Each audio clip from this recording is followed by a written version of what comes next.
Good evening. My name is Ryan Davenport. I'm one of the school counselors here at Cabot High School for the Student Success Center, and we're here for one of the most anticipated nights, the financial aid night at CHS. I'm here with Miss McCollin Smith.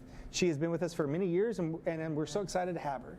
She's been actively involved in education finance since 1987. She presently serves as the Henderson State Director of Financial Aid, and before that, she was the Program Specialist and Outreach Coordinator for the Arkansas Division of Higher Education. She has conducted numerous financial aid workshops throughout the Arkansas and has assisted students in finding scholarships to further their education. Ms. McCollin Smith is known as AKA the Free Money Lady. Ms. Smith previously coordinated several state scholarships and formerly served as an outreach coordinator for 24 years at the Arkansas Student Loan Authority, a nonprofit state agency that provides educational funding. Ms. Smith's main goal is to let people know that everyone and anyone can further their education. The students of today are the leaders of tomorrow, and so she travels the state of Arkansas to enhance the access to higher education. Ms. Smith's motto is that you miss 100% of the shots that you never take. So welcome. We're so glad to have you back. Thank you. Thanks for having me. You know, when I was in grad school, I actually went to a conference and you were there. Oh, wow. And I remember you as the Free Money Lady. And all the things that you were saying, I was like, man, I wish I would have known that as an undergrad. So we are so excited to have you here. Thank you. Once again, we are excited to have all the students and parents that are here to watch.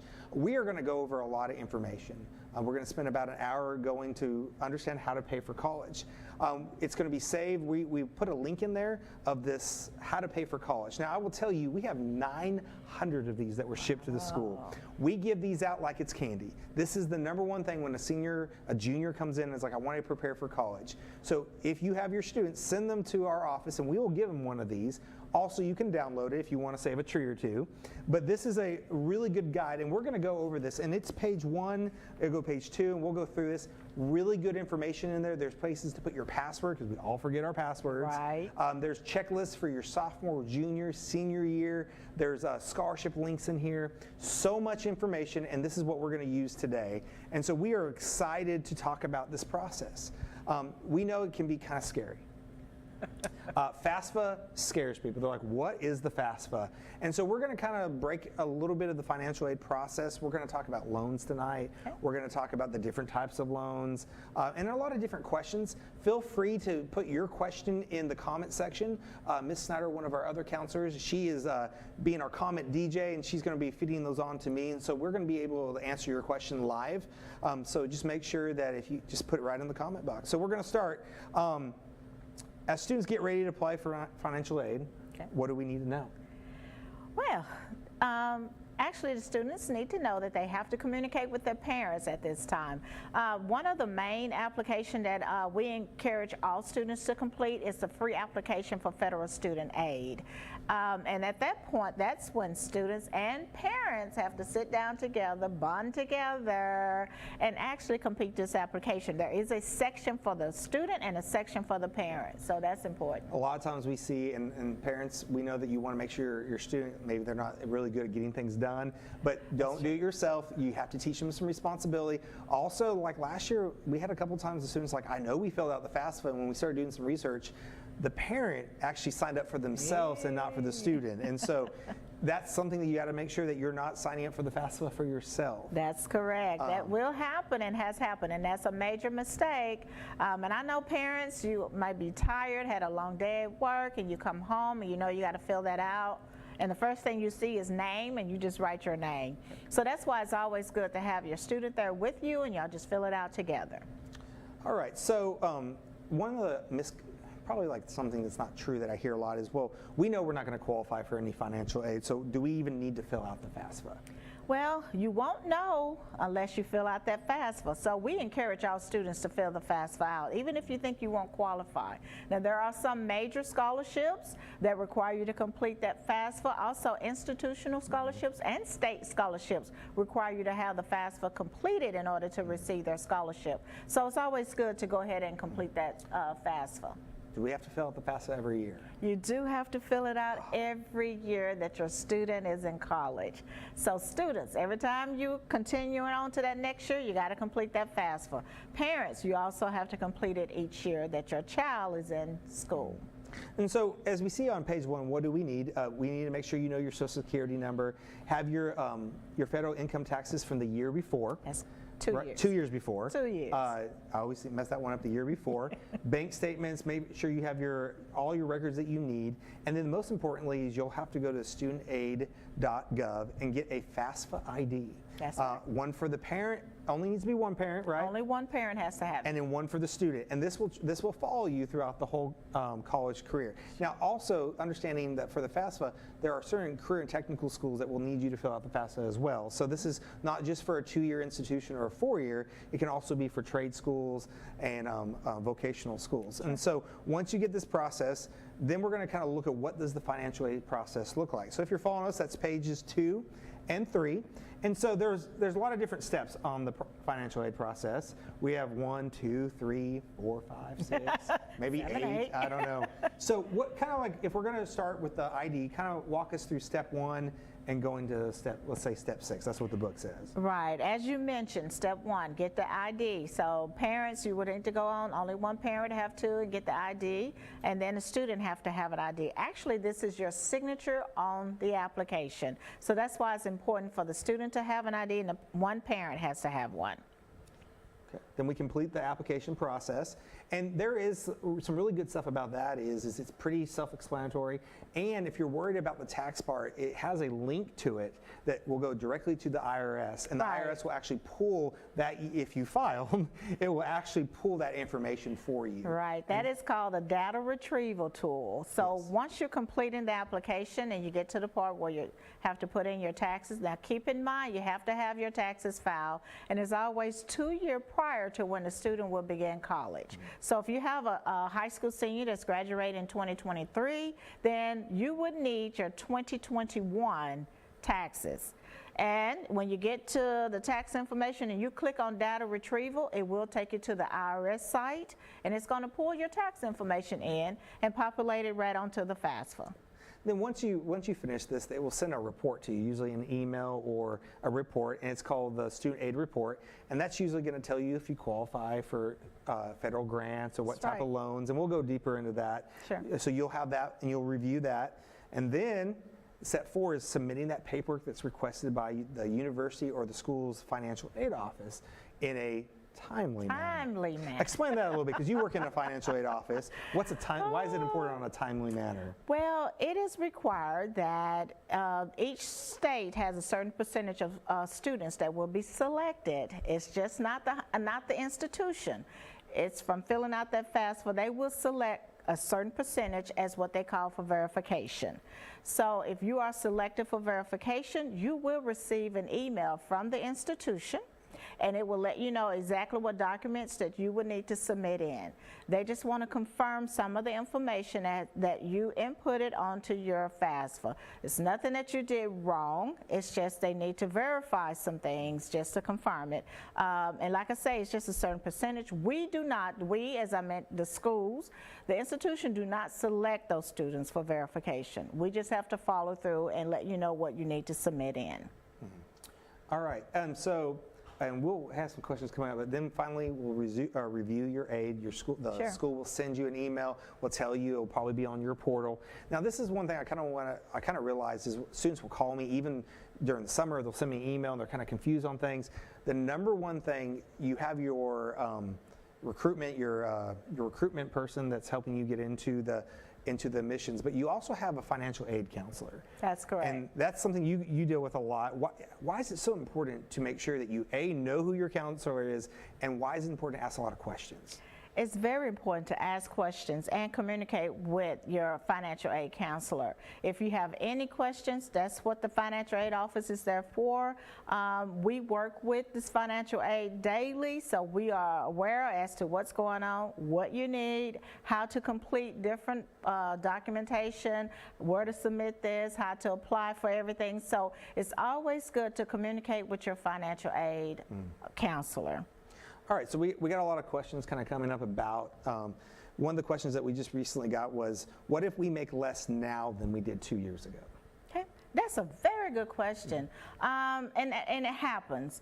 If your income has changed, you just go ahead and complete the FAFSA with your 2021 taxes, your taxes.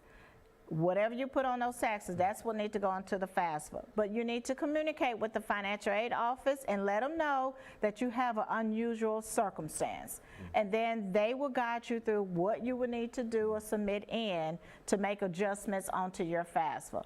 But we get parents like, well, my income did change. What am I putting on my FAFSA? Put whatever is on your taxes. And then we will make the change in the financial aid office. Okay, a couple other questions. My parents are separated. Which parent fills out the FAFSA? And what if I spend equal time with parents in both homes? Your parents are separated. Then you will have to, and usually they look at where you spend the most of your time. It's got to be that you spent somewhere 1 minute more than the other. So is it what parent claims the student? If they're no, it's just whatever. It used to be that way, but now it's not. It's just wherever the students spend most of their time. So I live with my biological parent and a step parent. Do I use my step parent's tax information also? On the FAFSA, it's going to ask you for mom, stepmom, father, stepfather. So therefore you will have to put your step parent. If you're living in a home with a step parent, you have to put their information on the FAFSA. Okay. So here's another one. These are a lot of questions. If I live with my dad more than 50% of the time, but my mom is currently on disability and makes less money, do I use her tax information? Ooh. And I know that's kind of this, we're not giving you a lot of telling you what to do. We're just giving you some suggestions because, it's an interesting situation. That situation, you would need to sit down with your parents, your mom and your dad, and just talk it out and make that decision who will actually be on that FAFSA. Okay. My parents have not filed their taxes. What should I do? Well, surely they filed from 2 years ago. Keep in mind, you're going to be using your 2021 taxes. Okay. If they still haven't filed the 2021 taxes, they will need to contact the financial aid office to follow the steps. Okay. If I file my own taxes, can I just use it without my parents' tax information? No. If only way you could just go by your income as a student is if you're over the age of 24. If you are under legal guardianship, or if you have a child and you can prove that you are taking care of at least 50% well-being of that child.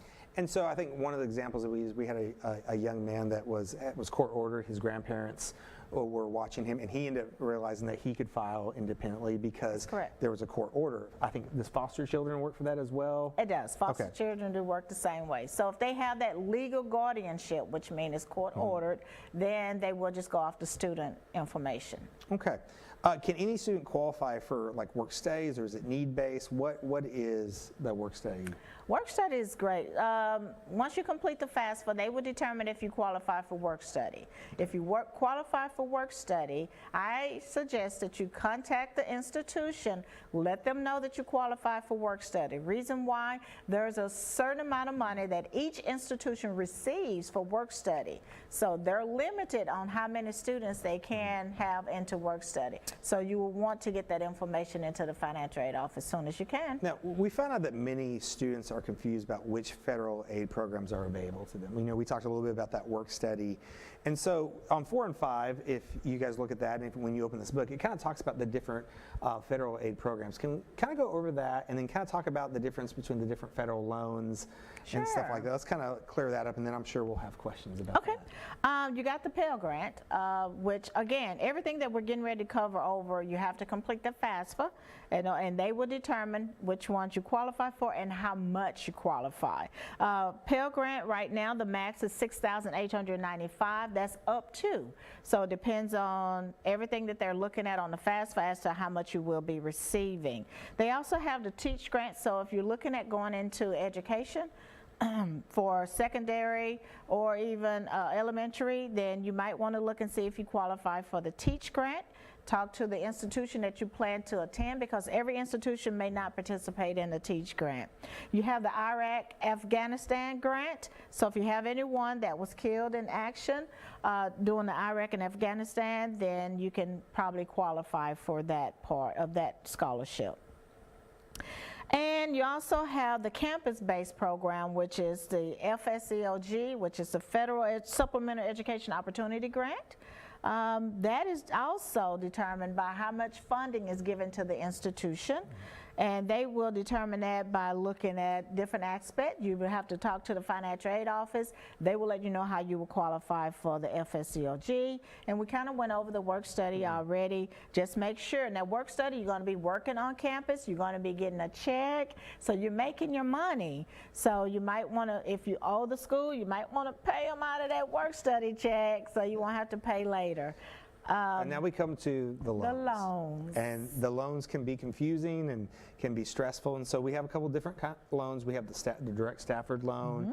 Then I'll talk a little bit about what is subsidized, unsubsidized, and then let's talk about the dreaded Parent Plus loan. Okay.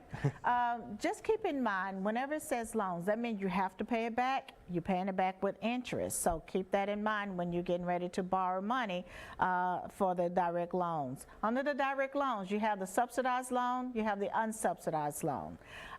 The subsidized and the unsubsidized loan, they're both in the student's name, so therefore the student will be responsible for those loans. If you're in school at least half-time, the government pays the interest on that subsidized loan. Again, the government will pay the interest while the student is in college. Unsubsidized, government will not pay the interest. Your lender will contact you every 3 months and let you know how much your interest payment.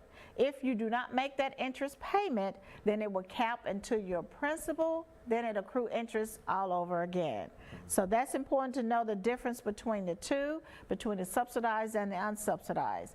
Questions I get about those two: can I get both of them at the same time? Yes, you can, but there is a max amount, and if you look at the chart below on page 5, it is tell you about the max that you can receive on each one of the loans. But it's a possibility that you can get subsidized and unsubsidized loan. Then they have the PLUS loan, parent loan for undergraduate student. This is in the parent's name. I always get the parents say, oh my God, no, no. Yes, it is in your name. You have no grace period. You immediately go into repayment and you are paying principal and interest on that PLUS loan. My father reminds me of that loan every time he sees me. He's like, you know, that started the day you started college. And I was like, yes, sir. So a couple things, I know we have a lot of those, but what is the highest amount of FAFSA money that we might receive? And that was probably based off, kind of based off the federal Pell Grant, right? Yes, it just depends. I can't really tell what's the highest because you may get some, like a grant, but not get another grant. So the best thing to do is just look at and see what the max is. And then once you complete your FAFSA and you receive your student aid report, it will let you know how much you can get on each program, and it also will give you a total. Okay. Some of the big mistakes that we see a lot of students, and I might have made this a little bit in college, is when you see what your loan amount is and they grant you, let's say they give you a set amount, so let's say $6,000, all right, and you only really need to spend $4,500 of that. Right. And sometimes students take a little bit too much out. And so it's to be smart about that is, you know, one of the things is like, make sure you're taking out what you need. And yes, you can take out the extra, but you're going to have to pay it back. That's a good point. And so, you know, you don't always, they may say, hey, you get $14,000, but you may not need the full $14,000. And so when you go into that decision time in your portal, and most universities, you can go in and kind of pick how much you're going to take of those. So it's to be smart about that. Don't just take the whole $14,000 if you don't need it. That's a good point. A couple questions that popped in just from some of our viewers is, if the sibling of the student receives SSI, do they need to report that when they're filling out the FAFSA? It is some information. One of the questions on there asking if someone received the SSI. So you will have to file that in. Okay. If a student qualifies for anything federal, will it show up in the student report, like the work study program or the Pell Grant? Will it show up in that? It will show up on your student aid report, and it also will show up on the school side. So, but it's always good for you to still communicate with your financial aid office on campus to let them know. Okay. We had one that popped up is like, if a student is truly independent from their parents, like that first year, is there any way they can appeal to say, look, I'm independent, I don't have my parents have nothing to do with me? Is there something they can do in the financial aid office? Kind of walk us through that process. That's when you got to communicate with your financial aid counselor. Because there are certain documents that we will need, and it is a possibility that a student just graduated from high school can be classified as an independent student. But you will need to communicate that with your financial aid counselor, and they will go over what you would need to submit in. We even have some students that are deemed as homeless, and so we will need to know that in order to help them out. You know, you were thinking that quote, you know, you miss 100% of the shots you don't take. That's right. You actually miss 100% of the answers to the questions you don't ask. That's and true. I think that's one thing that I, as a counselor here at the high school, is like, you got to ask questions. You got to be curious. You have to continue to ask questions until you know the answer. That's right. When creating a student FAFSA account, is my social security number, it says my social security number is invalid. What should I do? You probably want to try to find your Social Security card and just verify that you're using the right numbers. We've had some students that maybe flip one number and can't see that. So I always tell them, make sure you have your Social Security card to confirm that you are typing in your Social Security correctly. Now there is a customer service line. It does take a little while to get a hold of, but we've had some Social Security issues where the student will just have to call, and maybe it's been misrepresented somewhere, and they can kind of fix it. It is a process, but we had a few students that had to go through that last year. Yes, they can call. Okay, so now we're going to move on to what the state of Arkansas offers their students. Okay. There's a lot of cool programs that our state offers. There's a lot of things that students don't realize that we love. We ask them every time we're meeting with juniors today, and we said, "Who likes free money?" All right. And they all raise their hands, and then you tell them that if they work hard after that first year of college, they can get up to $14,000. So we're going to talk a little bit. What does the state of Arkansas do for their students? How do they invest in their future? Well, I know that some of you have heard of the lottery. The Arkansas Lottery, well, they have a scholarship, and it's the Arkansas Academic Challenge, and it's funded by the lottery here in Arkansas. So that's one way that the state is providing educational finance for our high school students. I tell students, if they see someone buying a lottery ticket, you tell them thank you for paying for college. That's right. And so tell us a little bit, kind of get into how do you qualify for the Arkansas? And so we talk about a lot of students, they say, well, I don't qualify. Well, you'll need to fill out the FAFSA, because I know the first thing to qualify for the Arkansas Challenge is you have to fill out your FAFSA. That's correct. All right, so tell us a little bit how to apply for, what it involves, how much money we get, kind of walk us through that. They do have, at Arkansas Department of Higher Education, they do have a website for students to go on and complete their application. And they have to have at least a 19 on the ACT. They have to be an Arkansas resident, and they have to be attending an Arkansas institution. How many years do they have to be a resident for it to qualify? Do you know? At least 2 years. Okay, all right. And so the amounts of that, so if you're going to a 4-year institution, that first year they're going to give $1,000. That's just to see if you if you make the grades, if you do the GP. Because in the beginning, when they first did the Arkansas, it was a bigger chunk in the beginning. Yes, it was. And they were losing. A lot of students were not making it through. And there's some staggering statistics out there that millions and millions of dollars get lost after the first semester. Right. And so understanding how to study, all those things. But so they want to kind of see if you make it. And then the second year, they give you $4,000. The third year is another $4,000. And by your senior year is $5,000. If you go to a 2-year institution, it's that $1,000 the first year, and then they do $3,000 that sophomore year. That's correct. And then they prorate it if you go beyond to another 4-year, if you go your last 2 years. Is that correct? Right. If you graduate early and you actually going to go get your master's, but you still have funds remaining, then they will prorate it and you can use it towards your master. Okay, one thing, so we've had some students that sometimes forget to accept the Arkansas Challenge. So you'll get an email in June that wants you to accept it. You'll start getting those actually earlier than June. Yeah. But to accept it, and we have some students that they don't accept it. Can they go back and get it their sophomore year of college or their junior year of college? If you do not receive it straight out of high school, you can go back and apply, but you'll be applying as a non-traditional student. That's because you'll be over the age of 18 and you may have some college hours. So that's what they look at.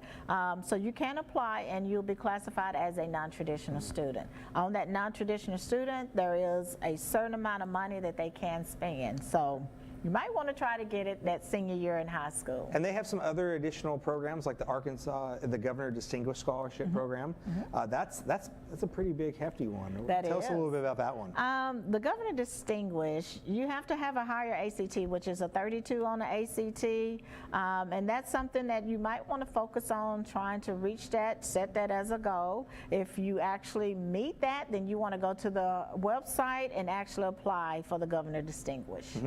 And I think last year was the first year they super scored it, right? They are super scoring it. So they are super scoring it? Yes. When you go on there and you go into your Uversal is what it's called link, and it's in the book, and you go in and you start filling out, it's gonna basically tell you if you qualify for other ones. It's going to ask you questions Yes. if law enforcement dependent scholarship, military dependent scholarship, an Arkansas National Guard tuition waiver program. My favorite one, I want to spend a little time on this one because I think this one gets lost. The Arkansas Future Grant. Tell us a little bit about that and why that is such a cool program for our state. The Arkansas Future is actually designed for STEM programs. So I would encourage students to go onto the website, look at the list of programs. If you plan to major in that program, make sure that you qualify for the Arkansas Future. Actually, if you get the Arkansas Future, you complete your degree, you stay here in Arkansas, they will forgive it. If you move out of state, then it will turn into a loan. And we know, we like to point a lot of our students that are looking for some technical programs or high demand in the area. So like, I know one I looked up that is new for the last, I think 2 years, is like culinary arts at Pulaski Tech. Right. That 2-year program is covered under the Future Grant, and if you do that for live in the state for 3 years, then it's covered.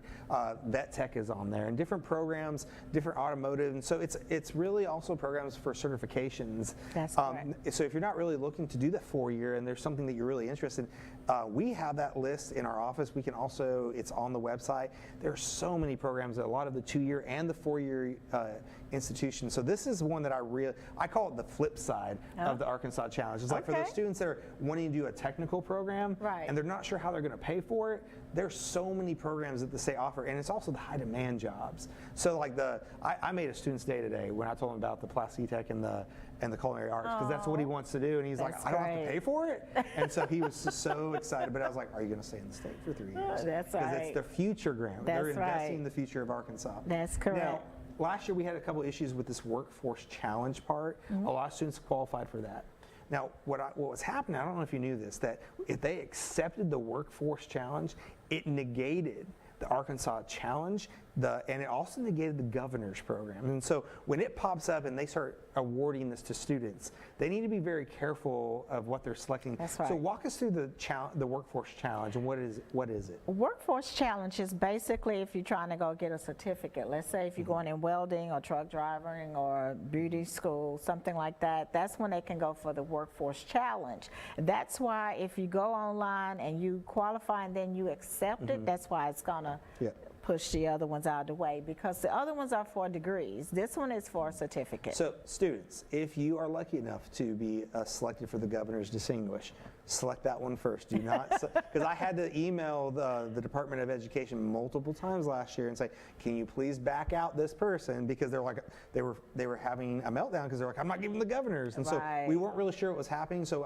that's another good thing to really understand. So the state of Arkansas really is trying to invest, and they have a lot of money and a lot of different programs for all types of students. Like you said, like someone can further their education, they just have to look for it.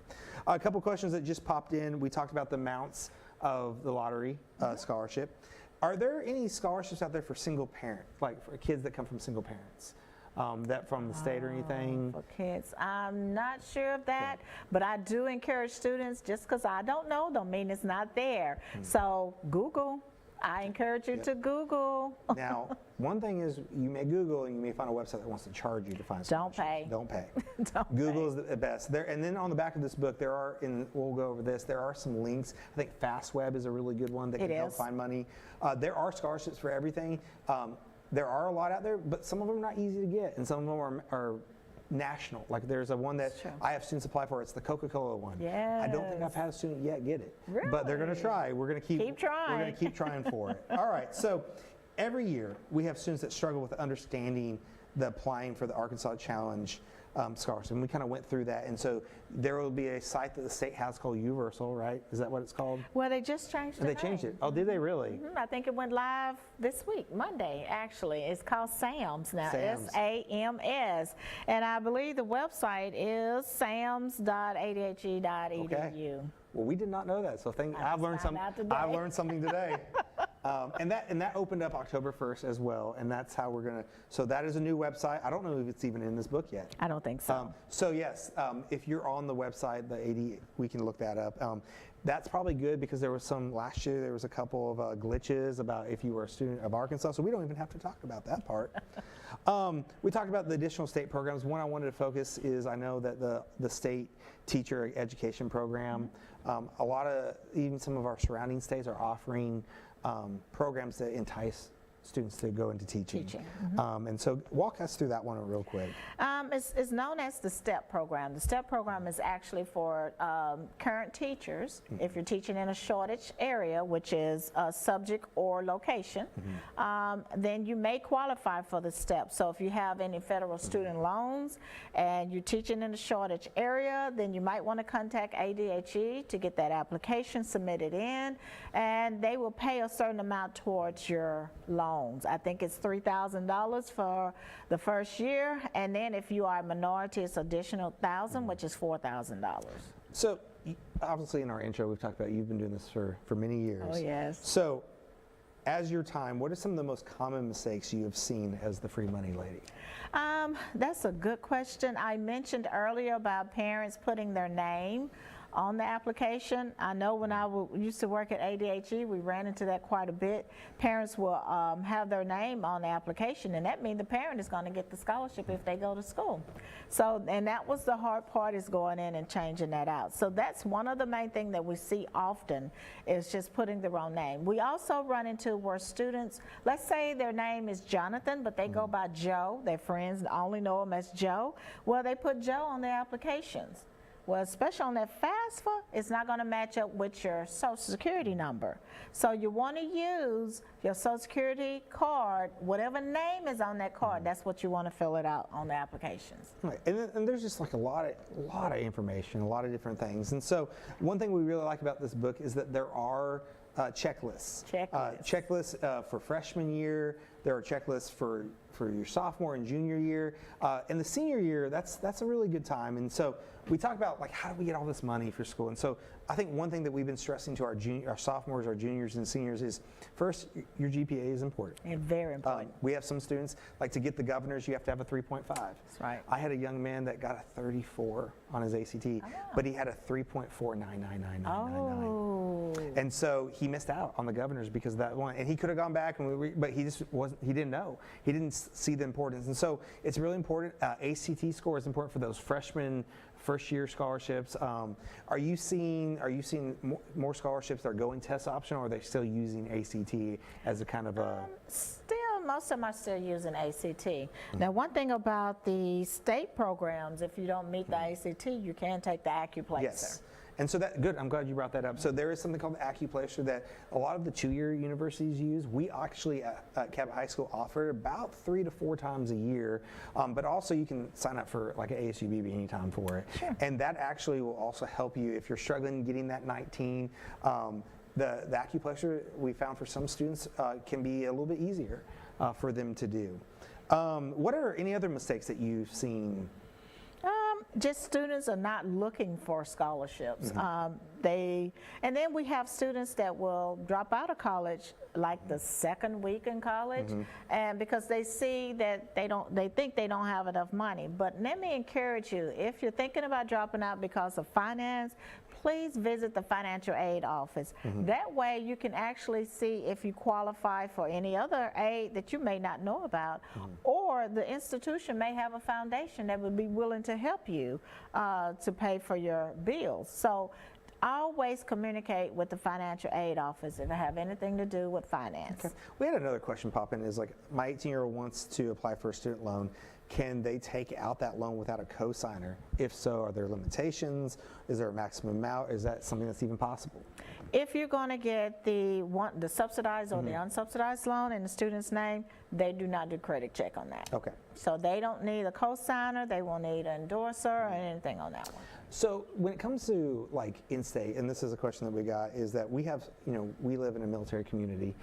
We get a lot of families that move in here for, a year to 2 years. How does that work for residency when it comes to like the Arkansas Challenge? Like if they are, if they do move in here and they may have residency in another state, but they've been living here for 3 years, how does that work? They can, as long as they graduate from a high school in Arkansas, that helps. They look at that. Okay. Or if they come in and they haven't been here, let's say they only lived here for the last 5 months, then all you do is just let Arkansas Department of Higher Education know that you are in the military and you just moved here, and they'll work with you on that. All right. We had a question: should they take both the ACT or the Accuplacer? I would suggest taking both if a student is struggling to get above that 19. That's correct.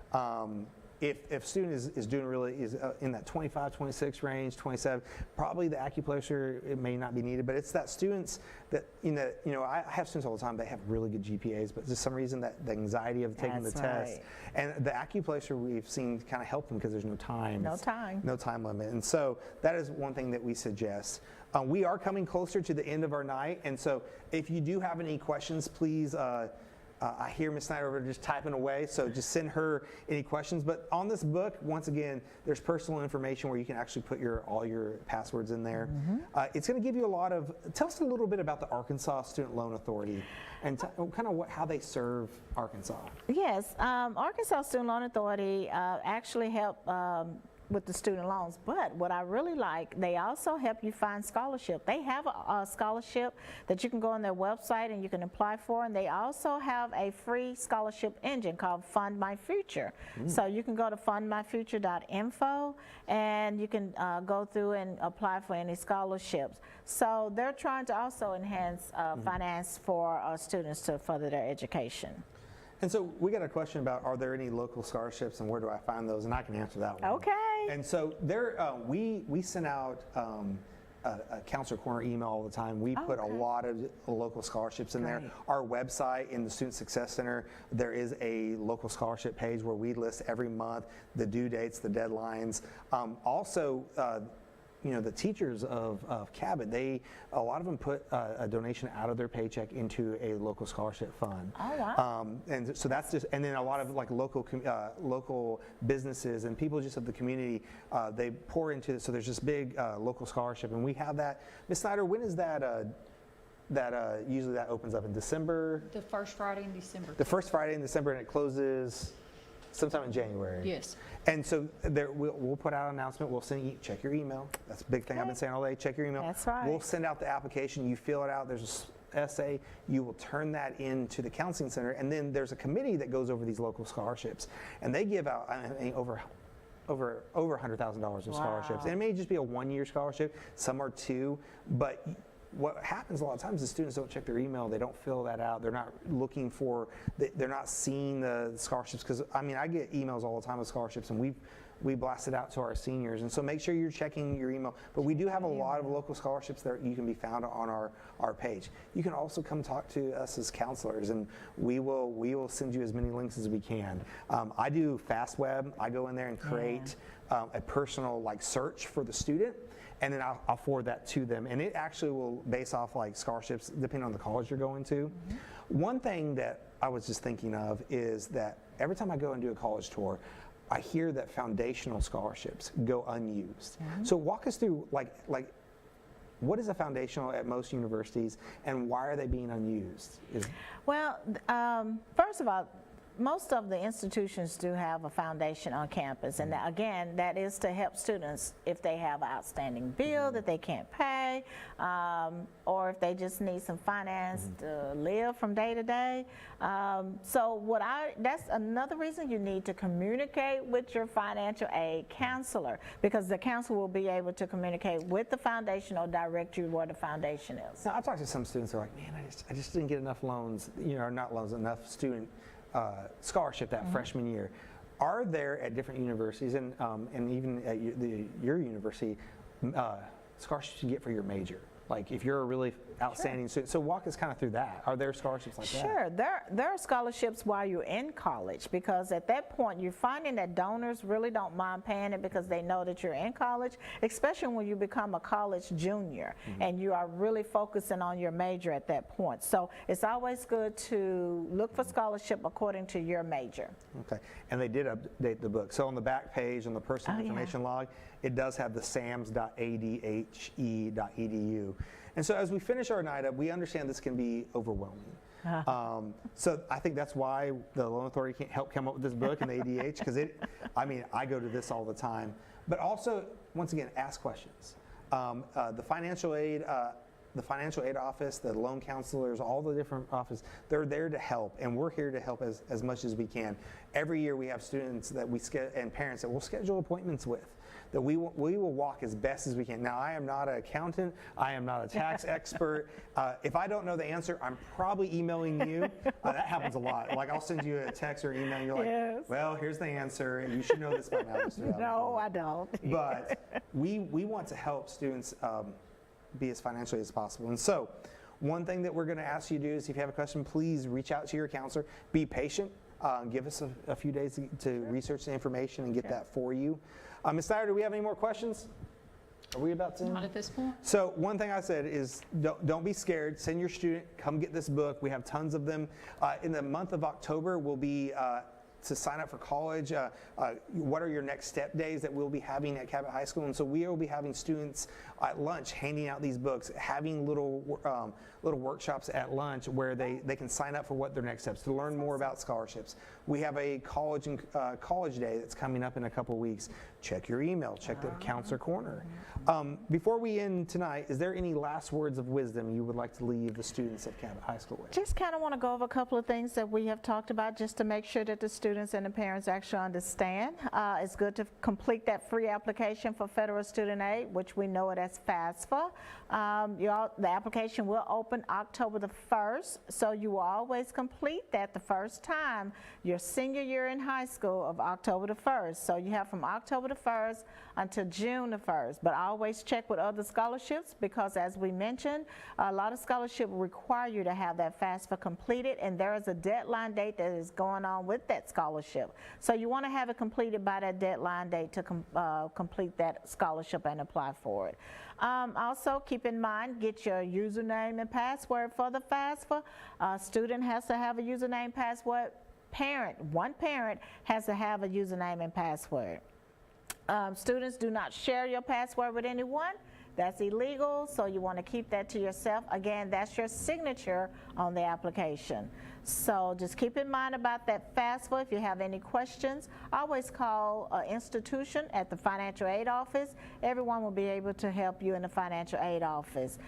You don't even have to call the school that you plan to attend. You can call any school that you would like, and I'm sure that financial aid office would be happy to assist you. Don't forget about the state aid. Going on sams.adhe.edu and apply for that state aid. So make sure you do federal, state, and most importantly, look for private scholarships also. I tell students to spend at least 30 minutes a day off of Facebook, Instagram, what I'm missing, all of those social media. Just be off of that for 30 minutes and look for some free money. Look for those scholarships and apply, apply, apply. I think it's on page 19 in the booklet. It have a list of websites you can go on and find those scholarships. And one thing, so I want to, because when seniors graduate here, their email goes away. Oh, yeah, And good so point. it's really important that we've been saying this to all of our seniors and juniors is make sure that you have a professional email, like, a professional email, not like, okay, mine in high school was SmashMouth56. I don't want to be sending that to anyone, but make sure you have a professional email and then check that email because if you use your school email to apply for the FAFSA or to apply for Arkansas and you can't get into that, you might not know to accept it. So make sure you use a separate email on that. And then once again, be curious and ask questions. Don't be judgmental. Don't say, oh, I just know what's going to happen. Always ask a question because if you don't ask the question, you may not know the answer. Right. And if you think you know the answer, always ask. We had this one student that I remember this very well. They assumed they knew the answer. They did not ask their counselor. Their counselor actually was a graduate of the university they were going to, would have known that there was a separate scholarship for what she thought she had applied for. She did not apply for it. She lost out on $40,000. Oh, wow. So just ask questions. If you even think you know the answer, ask the question. Ask questions. We are here to help you. We want to help you with your next steps. It's been fun. Yes, Thank it you has, so much. always. And I learned something new every time. And remember, there is free money out there for you to use. We thank you for your time. If you have any questions, feel free to give us at the Student Success Center a phone call or an email, and we'll be happy to answer. Thank you very much, Awesome. and thank you for joining us tonight. Thank you. Have a good night. Thank you.